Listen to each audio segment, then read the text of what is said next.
Music by Neha Studio.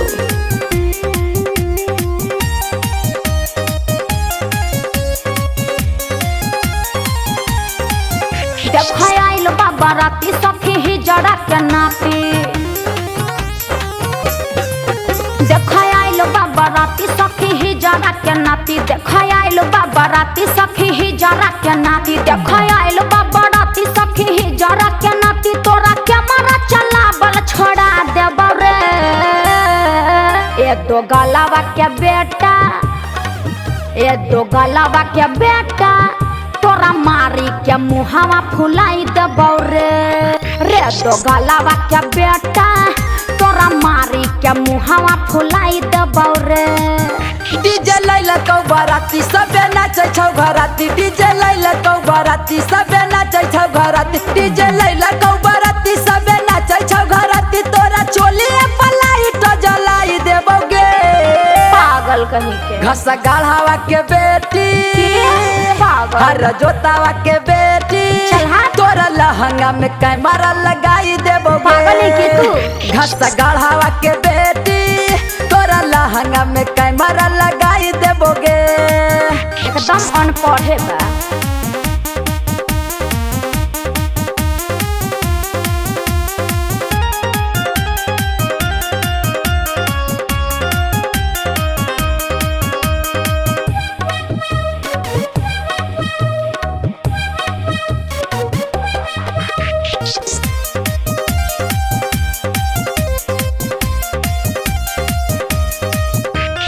महकै छे जैसे तू गम के छोछोनर। देखे में लागै छे बड़का तू बंदर। जादे जयमाला में करमी जे हाला।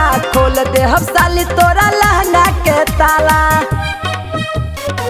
चल हट बानर कही के। महका है जैसे तू गम के छोछोनर।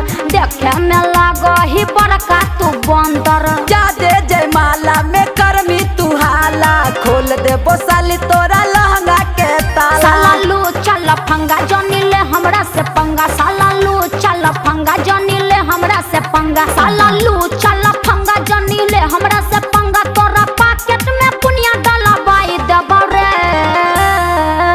ए दो गलावा के बेटा, ए लंगटावा के बेटा, तोरा मारी के मुहावा फुलाई देब रे।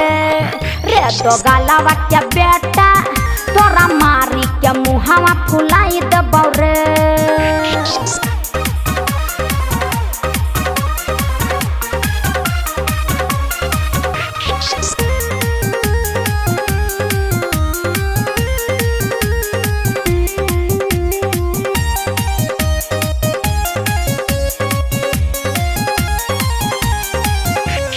ओम प्रकाश अकेला माल है न सरकारी। खाइला न मिलतो तोरा पूरी तरकारी।